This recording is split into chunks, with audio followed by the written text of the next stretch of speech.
Assalamu alaikum wa rahmatullahi wa barakatuh. Welcome back, my dear brothers and sisters and viewers of IQRA TV, to the second part of Real Talk. Today I'm talking to the very Reverend Andrew Howarth, who is the Senior Chaplain at the University of Bradford.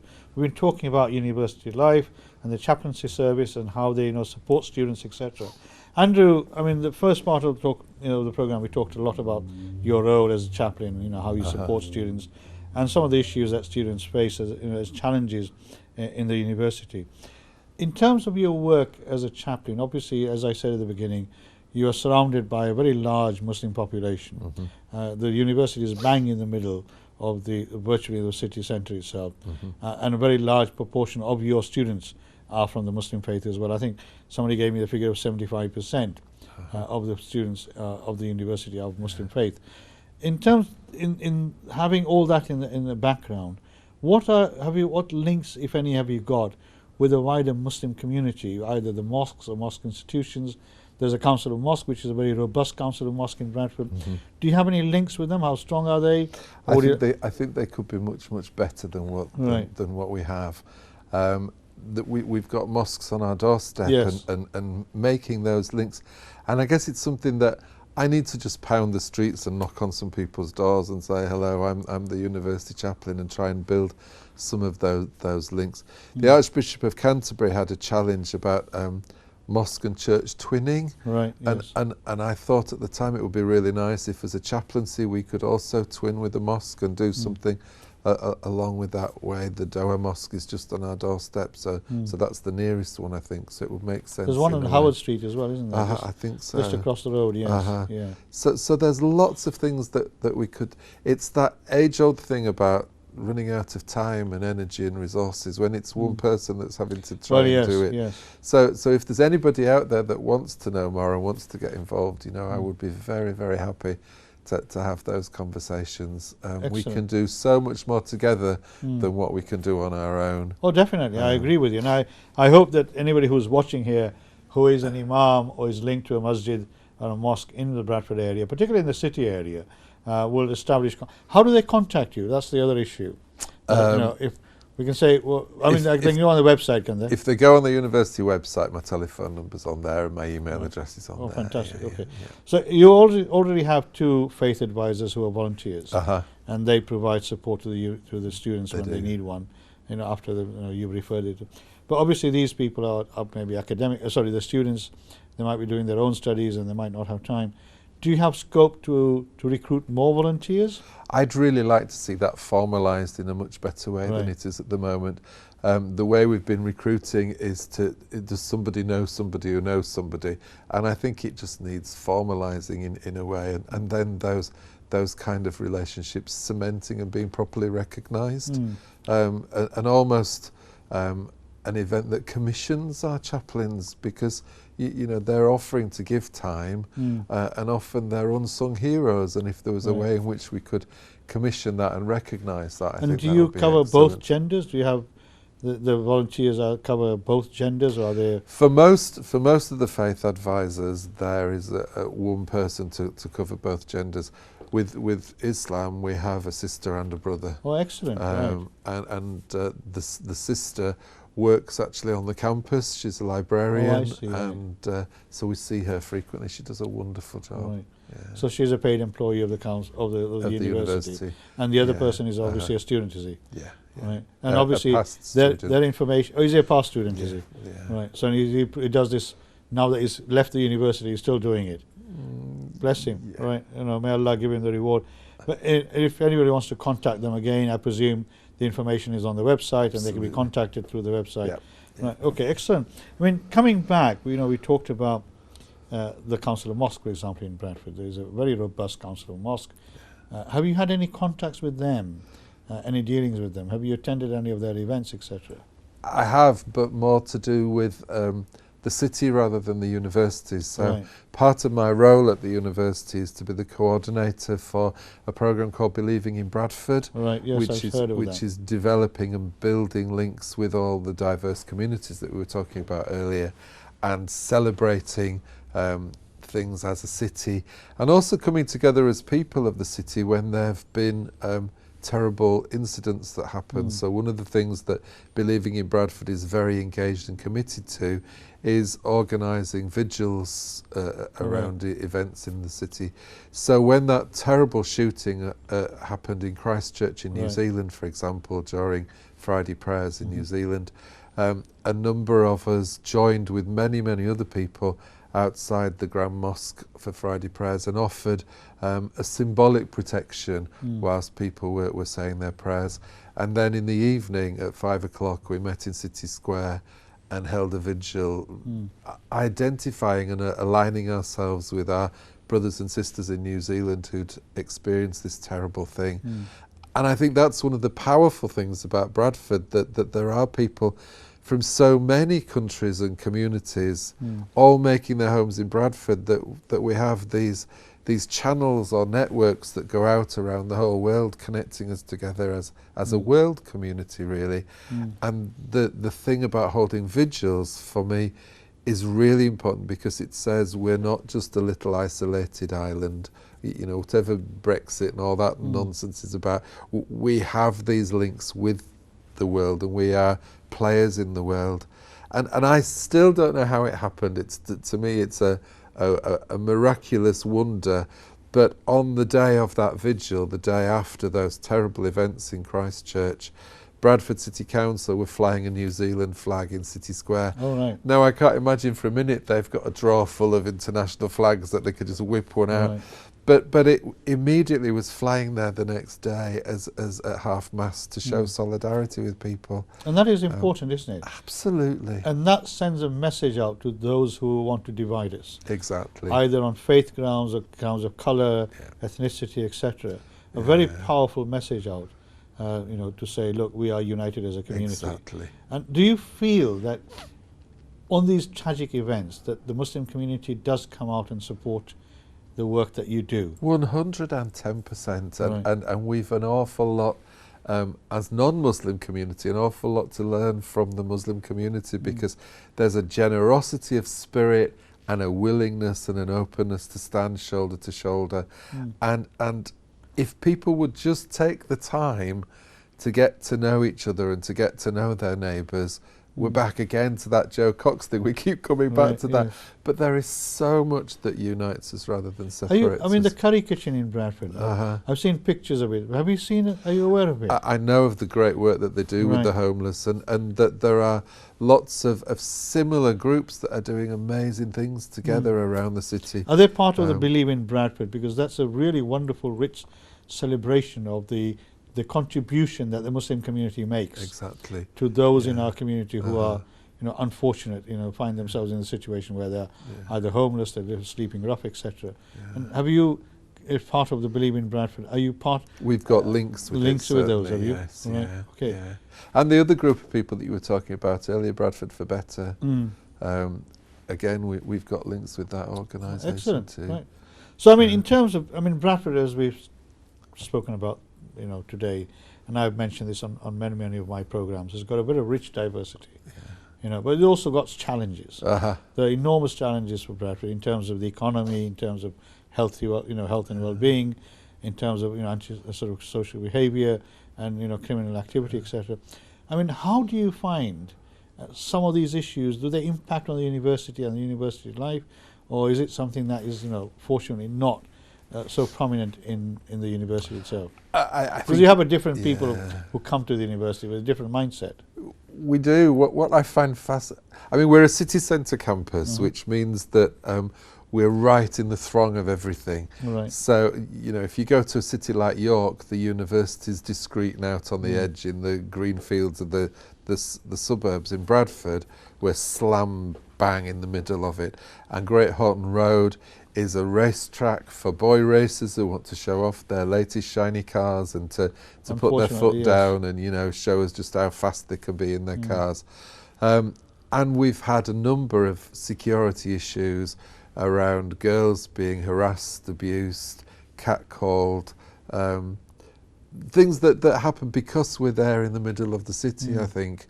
And again, that's been a challenge for some of our international students who knew nothing about Bradford, who arrive at the university to study. They're walking up Great Horton Road and suddenly find themselves being whistled and shouted at and worse sometimes by gangs of lads in cars. You know, that has been a real challenge to us. It's unfortunate, that isn't and it? that security businesses. And that's another way in which I suppose, as a council of mosques and the local community, we could come together and say, this behaviour is not acceptable. Right. Sadly, they're the lads that aren't going to the mosque, though. Unfortunately, that's part of the problem. Yeah. That we have a lot of young people engaging in nefarious activities, you know, unfortunately. And sometimes these people are not really connected to the mosques. You know, I mean, they may go there on a Friday, if at all, and therefore they don't get the pure message of Islam being delivered to them, you know, which should make them better citizens. And the question, therefore, is, and I've had a discussion debate on my program with some of the leading imams about what do we do to try and bring these young people back into the fold of Islam and make them better Muslims as well as citizens. I think the other dimension that's really fascinating, and it's going to play out over the next 10 years or so, I guess, is that a lot of our students at the university are Muslim women, and they're very bright, they're very career focused, they're very ambitious women who say to me over a cup of coffee very casually, and if my mum thinks that she can get me settled off to some numpty who can't have a conversation with me but just wants me to stop at home and be a traditional Muslim wife, she's got another thing Something else coming to them. Yeah. And I think there's a lot of evidence now that a lot of Muslim young women are doing extremely well academically. And in areas that are not traditionally women areas as well. Areas, engineering, life sciences, chemical engineering. My granddaughter's doing a master's in chemical engineering. Exactly. You know, she's just finished her degree course, and she's doing chemical engineering. My other granddaughter is doing biomedical. You know, so I'm really proud of them. And I think, you know, all power to them. It's going to change the community, isn't it? Well, definitely. It's sad that the boys are not following in the footsteps of these young Muslim women. And a lot of these young Muslim women are not just Muslim, they're actually practicing Muslims as well. Indeed. And they're very proud of their faith, and they're absolutely fantastic ambassadors of Islam when they go out into the community and the workplace as well. And their faith and their resilience is immense, it's incredible. Exactly. So I had a conversation with some of them about fasting during exams and whether or not it was supportive of the university to put on examinations at a time when you were fasting. And their response was so humbling about my fasting is my relationship with God, and it's about me and God, and it shouldn't interfere with anything else. So one of the things I'm called to do is to get on with my life. I choose to fast, and if that means that I have responsibilities that are a challenge, I have responsibilities that are a challenge, and I'm going to get on and do it. I don't want my fasting to be a special case. And that is such a humble thing to hear. It's inspirational, isn't it? Absolutely. Yeah, it's very inspirational as well. And I think to all those sisters, you know, as who Andrew talks about, you know, I have you know, tremendous respect for you, and I hope that Allah gives you even more strength, and I hope that others will follow in your footsteps and, you know, learn from the way you have behaved, you know, you led your life as well, as not just as Muslims but as good citizens. And that is one thing that Islam talks about. Unfortunately, regrettably, not everybody follows it. But Islam is very clear about your duty to your fellow human beings and the environment and the place where you live, regardless of whether, you know, it's surrounded by Muslims or non-Muslims. And I think sometimes we forget that we have a responsibility much wider. And we had an imam here from Qatar a few weeks ago, and he made it absolutely clear. You can pray 5 times a day, you can go to Hajj and Umrah as many times as you want, but if you're not a good human being, none of this is going to count for you. Exactly. And your most important priority is that you have to be a better human being before you do anything else. And, you know, and that is a vital part of your faith. So let's coming back, this Believe in Bradford, obviously it's a very important initiative that you are engaged with. And you were telling me that the Bishop of Bradford, Toby Harris, who is also engaged with this and is working in partnership with the council. I mean, I have tremendous respect for the Bishop of Bradford. I think he's an amazing person who's done some wonderful work around cohesion as well. Can you tell me more about what the principles behind this Believe in Bradford is? About 4 years ago, the Bishop and the Lord Mayor were talking about how they could begin to bring some of these communities, these diverse communities together in a more coherent kind of fashion. And an idea came about that they would create ambassadors for the city who would appear at civic events, who would support the mayor in a lot of their mayoral responsibilities, who would be very proud of the community that they represent, and learn from each other and have the kind of conversations that you and I have been having this evening. And so we've got representatives from a whole range of different communities across the city who wouldn't naturally socialise and sit down and chat to each other, who are coming together on a journey in a way for 12 to 18 months. They commit that time, and that's all that we ask of them, that they commit for up to 18 months to be an ambassador. And on this journey, they learn about each other, they develop leadership skills, they build their own confidence, they have an opportunity to engage in a number of projects, so there's project management kind of skills that they learn. And most importantly, they break down some of those preconceived barriers that they had perhaps about other people. So there's a lovely story about two ambassadors 2 years ago, an Asian girl and an Afro-Caribbean boy, who were put together for a conversation in the training. And the young Asian girl said, "My mum has always told me that black boys were trouble and that I should keep well away from them. The stereotype. But you are a lovely person. And I've never spoken to anybody like you before, and I'm going to go home and tell my mum that she's wrong." Well, I think if nothing else came out of that, you know, because she would go home and tell her mum and her friends and her sisters, and you know, and that's how communities that grow syndrome together, about it's not you, it's the others, you know, needs to be broken down quite robustly. And that's what's exciting about the project. Of course, and it's you know, it's fascinating. And that, like I say, we need to do more of this, so people, you know, the misconceptions can be broken up. I mean, we're coming to the end of the program. In your, you know, in the last few minutes that we have, what are the challenges going forward for the work that you do at the moment? You know, both in the university and believe in Bradford. I think the university is just a microcosm of the bigger city, really, and I know that Shirley is really keen that the city and the university should work more closely in partnership, and I think that's where the future hope lies. So whatever we do in the city needs to be replicated in the university on campus and vice versa. And I think opportunities like our bid to be the city of culture are perfect examples of ways in which communities can come together and share their cultures and their heritage in a way that brings the whole city together to go, wow, we never thought of it like that before.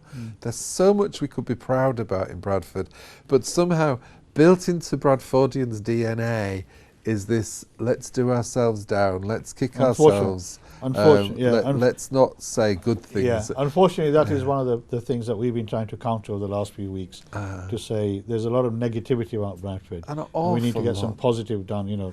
And that's, you know, believe in Bradford, believe for Bradford. Sorry, Better for Bradford was one initiative we promoted here, to say that there are citizens from other communities who are now, you know, showing that they are proud of Bradford and doing something really positive.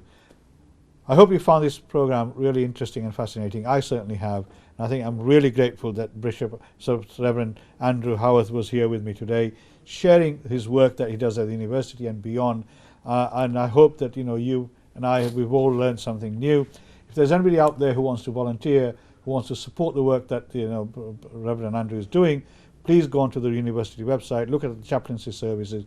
All the contact details are there, and I'm sure Andrew and his colleagues would welcome any support you can give in any form to help the students. So inshallah, I hope to see you sometime next week. In the meantime, thank you very much for watching. May Allah be with you. Andrew, thank you very much for coming and sharing. And inshallah, we'll see you soon. Take care. Assalamu alaikum wa rahmatullahi wa barakatuh.